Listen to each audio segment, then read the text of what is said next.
Alright, we're live. I'm Robert Bordelon Pearson, and this is Follow the Leader. And I think it's time for another blue-collar Bible scholar. What is worldviews? What are worldviews? This is relevant tangentially from the news. I try to keep everything on here pretty timeless as far as content goes, because I just don't care about the headline a day stuff. But it was, a guy said a stupid thing, and everybody focused on the stupid thing he said rather than the heretical thing that he said, because he was praying to a pagan deity the whole time. And they just skip over that to like, he said amen wrong. No, he's a pagan praying to a Hindu god of creation, not the one true God Yahweh of the Bible. So, yeah, there's that. So, I'm talking about worldviews because this is a little... It's actually really important. So worldviews used to just be called religions. And then they got rebranded, and people use religion now to talk about old dead traditions and rituals. And instead of rightly what a worldview is. How you view the entirety of creation. And, how you got here. And what's going on, right? That used to be called a religion. So now there are people who say they don't have a religion, and they call themselves atheists. And it's really just the religion of nothing. It's the religion of the material world. But anyway, a worldview is just kind of this all-inclusive phrase that refers to how you view reality. And so your two main camps then are theism and atheism. Theism, you believe a god or multiple gods put everything here and kicked it in motion. Atheism, you believe that the inherent properties of all eternal matter and energy naturally create cognizant, like sentient life. That's the rough ballpark, right? There's kind of a middle camp that says agnostic, where they just claim that they can't know. Maybe God, maybe not. If there is a God, we don't have the capability of even beginning to understand that. So those are your two main worldview camps, and then within those camps are all of the fun melee. Atheism is a fairly tightly unified camp, but they usually rely on aliens or something to explain how life began. It's the only way you can do it.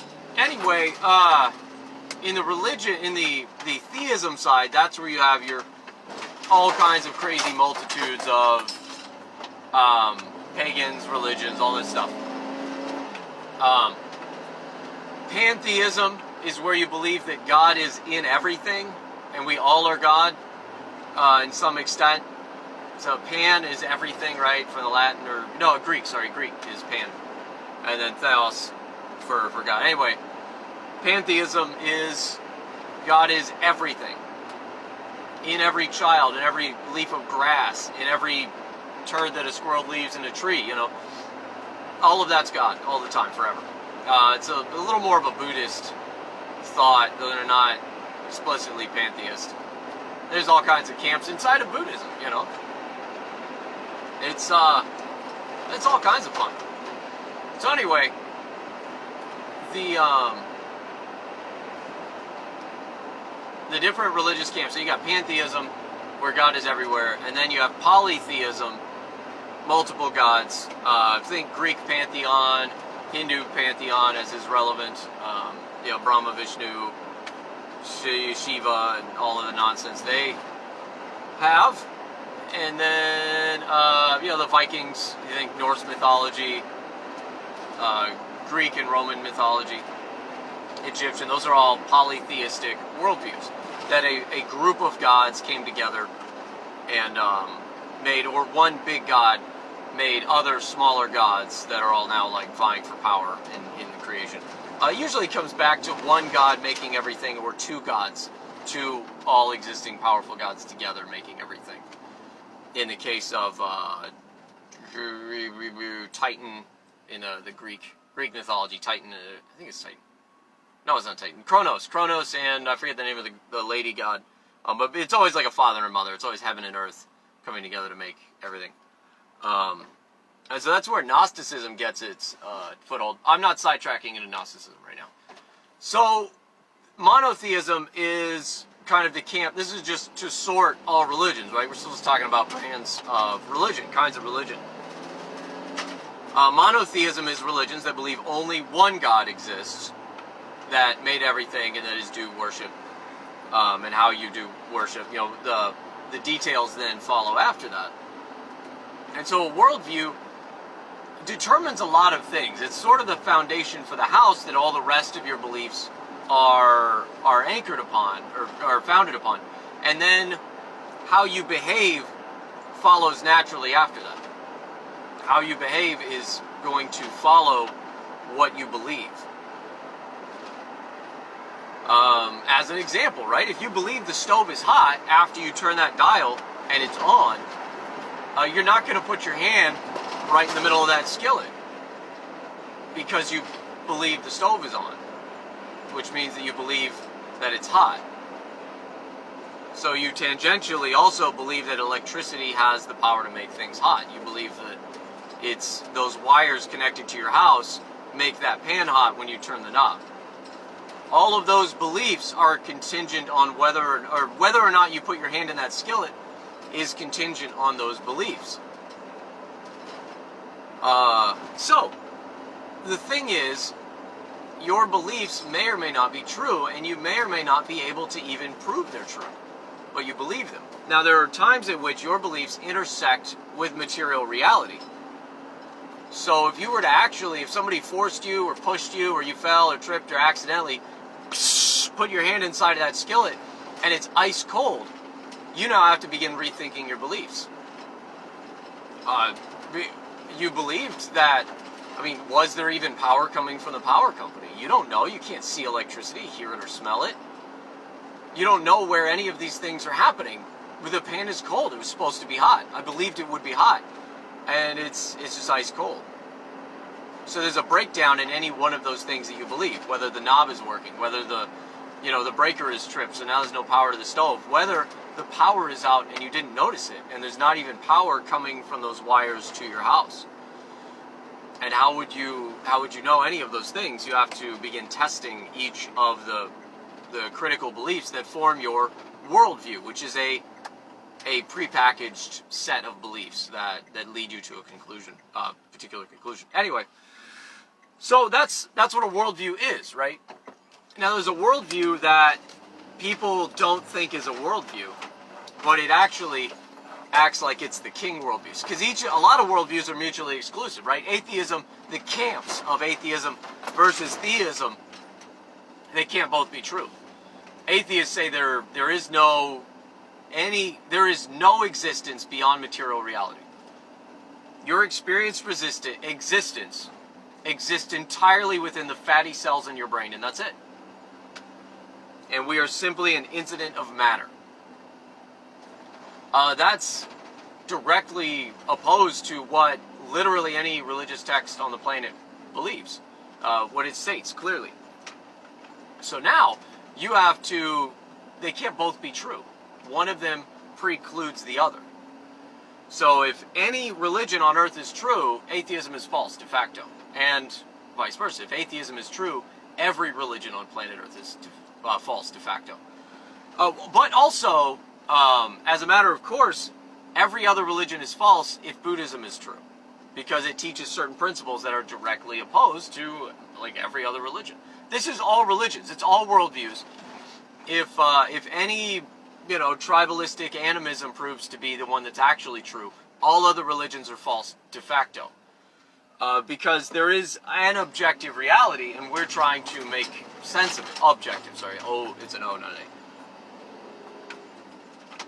So as we go on through life and try and figure out which of these is true, there's one that tries to kind of say, oh, well, they're all true. Universalism says that all of them are universally true. And all religions are really worshiping the same one God. Well, the problem is now that requires every religion's teachings to be false. The only people you'll find are universalists, are people that haven't actually spent their life studying even one religion, let alone more than one. If you've spent a serious number of years studying even two religions, let's just say one religion, you can't just say all religions are the same. Because there are a lot of claims made by literally every religion that preclude every other religion. As to the nature of man, to the nature of God, heaven, the eternity beyond, what we are doing here, our purpose for existing. I mean, you could take the 1% sliver of almost every religion that says God loves you and wants you to be happy, and you can just be nice to people, and you're like, this is all it's really about. Let me throw away thousands of years of history, of theological history in these religions, and millions of scholars over those 1,000 years that directly disagree with me after spending their lives studying the religious texts in the original language, that directly disagree with everything that I've said. It's really the same religion. No, they're fundamentally different. They believe fundamentally different things. There'll be moments of overlap. A Muslim and I, we have a lot in common when it comes to the evolution debate. We agree God created the heaven and earth in 6 days. So, there's a lot in common, but you can't say the entire thing is true because you have 5% that agree. No, there's a lot that's different. They believe Allah can forgive sins willy-nilly. There's no requirement for justice. He just decides that you're good now. But he doesn't even have to let you into heaven because he's Allah. He can change the rules at the last minute after you died and say, sorry, buddy, you don't get in now because he's Allah. His will is law. It's just because he wills it. He doesn't will justice. He's not bound by his own word. He can go back on it. Those are some fundamental differences from the God of the Bible. So you can't just say that, well, I believe everybody's equally true, or you have your truth. That means that you now claim to know objective reality perfectly, and what you think each religion says that matches each other is the only thing that's true, and the rest of those religions are garbage. And you claim to have that that knowledge of objective reality because you Googled a couple religions for 20 minutes? No. It's nonsense. But if you believe in universalism, what you believe is that every religion on planet Earth is wrong, but you personally, your personal view of universalism, because even that isn't like a united camp, right? We're just categorizing these general ideas for the ability to talk about them meaningfully.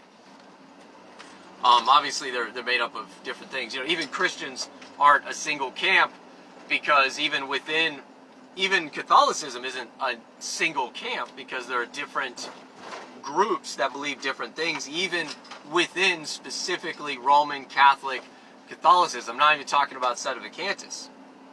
There are people who are all excited about Vatican II. There are people who think Vatican II was a misunderstood document that's been abused by bad people. There are people that think Vatican II is, heresy and needs to be abandoned, but they're doing their best inside the church.